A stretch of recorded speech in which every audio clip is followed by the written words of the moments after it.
Welcome back today match prediction and highlight. তো কেমন আছো তোমরা? আজকে আমি আলোচনা করব আইসিসি মেন্স টি20 ওয়ার্ল্ড কাপ 2024 ম্যাচ নাম্বার 40, যেটা খেলা হবে ওয়েস্ট ইন্ডিজ ভার্সেস আফগানিস্তান। তো খেলাটা হবে, যদি আমি ডেট বলি, কাল 18 জুন 2024 ইন্ডিয়ান টাইমে সকাল 6টা AM খেলা। আর যেহেতু ওয়েস্ট ইন্ডিজে খেলা, ওয়েস্ট ইন্ডিজের লোকাল টাইমে রাত 8:30 PM খেলা। খেলা হবে গ্রস আইসলেট সেন্ট লুসিয়াতে, যেটা Darren Sammy National Cricket Stadium Saint Lucia. তো এটাই গ্রুপের স্টেজের গ্রুপ সি এর ম্যাচ, আর গ্রুপের লাস্ট ম্যাচ, এরপরে সুপার 8 ম্যাচ। তো এটাই লাস্ট ম্যাচ, তারপরে সুপার 8 হবে কোয়ার্টার ফাইনাল। তো এইটা প্রথমে দেখবো সেন্ট লুসিয়ার ওয়েদার কন্ডিশন নিয়ে। ওয়েদার যদি সেন্ট লুসিয়ার দেখি, নো রেন, ক্লিয়ার স্কাই আছে, আর এই সময় 28°C আছে। পিচ যদি আমি ক্যালকুলেশন করি, কালকের পিচের জন্য আমি একটাই কথা বলবো, টসে জিতে ফার্স্ট ব্যাট করা উচিত। নর্মালি সেন্ট লুসিয়ার সেকেন্ড ব্যাট ফেভারিট, কিন্তু আমি একটা কথা বলবো, টসে জিতে ফিল্ডিং নয়, ফার্স্ট ব্যাট করা উচিত।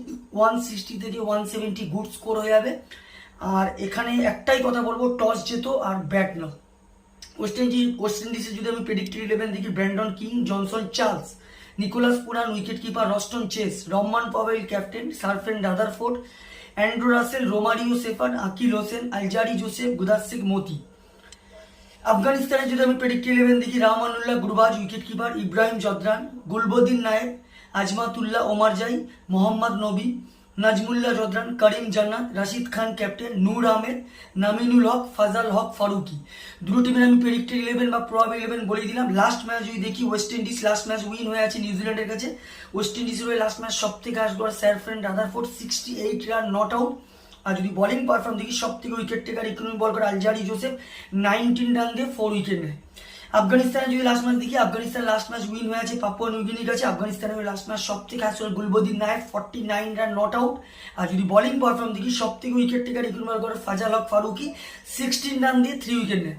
তো যাই হোক, ওয়েস্ট ইন্ডিজ ভার্সেস আফগানিস্তান দুটো টিম যদি এখানে পার্সেন্টেজ ক্যালকুলেশন করা হয়, আমার দিক থেকে আমি একটু হলেও ওয়েস্ট ইন্ডিজকে টি20 বিচারে এগিয়ে রাখবো। ওয়েস্ট ইন্ডিজের ব্যাটিংটা যথেষ্ট ডেঞ্জার, কিন্তু বোলিং আফগানিস্তানের ভালো।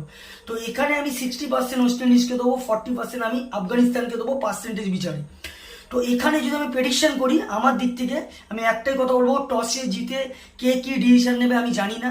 যে ফার্স্ট ব্যাট করবে আমার টিম সেটাই উইন হবে। যে ফার্স্ট ব্যাট করবে সেটাই আমার টিম উইন, আমার টিম সেটাই উইনার। এখানে কোনো আমি টিম হিসাবে স্পেসিফিক উইন দেবো না। এখানে যে ফার্স্ট ব্যাট করবে সে উইনার। যদি আলাদাভাবে এখানে জিজ্ঞাসা করা হয় যে কে জিততে পারে, তো নর্মালি এটা আমার prediction, Afghanistan win this game. কিন্তু নর্মালি এখানে যে ফার্স্ট ব্যাট করবে কালকে, সেই ম্যাচ উইন হবে। টপ ফ্যান্টাসি পিক যদি দেখি, ওয়েস্ট ইন্ডিজ যদি টপ ফ্যান্টাসি পিক দেখি, Brandon King, Rovman Powell, Andrew Russell, Alzarri জোসেফকে টপ ফ্যান্টাসি পিকের মধ্যে রাখবো। আফগানিস্তানে যদি টপ ফ্যান্টাসি পিক দিই, রাহমানুল্লাহ গুরবাজ, মোহাম্মদ নবী, নাজমুল্লাহ জদরান, রাশিদ খানকে টপ ফ্যান্টাসি পিকের মধ্যে রাখবো। রানের যদি এখানে ক্যালকুলেশন করা হয়, যেহেতু আমি ফার্স্ট ব্যাট জিতবে বলেছি, তো ওয়েস্ট ইন্ডিজ যদি এখানে ফার্স্ট ব্যাট করে, আমার ক্যালকুলেশন ওয়েস্ট ইন্ডিজ 160 থেকে 170 করবে, যেটা 15-20 রানে ওয়েস্ট ইন্ডিজ উইন হবে। আফগানিস্তান যদি এখানে ফার্স্ট ব্যাট করে, তো আমার ক্যালকুলেশন আফগানিস্তান প্রায় 160 থেকে 170 করবে, যেটা আফগানিস্তানও 15-20 প্রায় 25 রানে ম্যাচ উইন হবে। তো ভিডিওটি ভালো লাগলে লাইক করো, শেয়ার করো, কমেন্ট করো আর সাবস্ক্রাইব করো। বাই।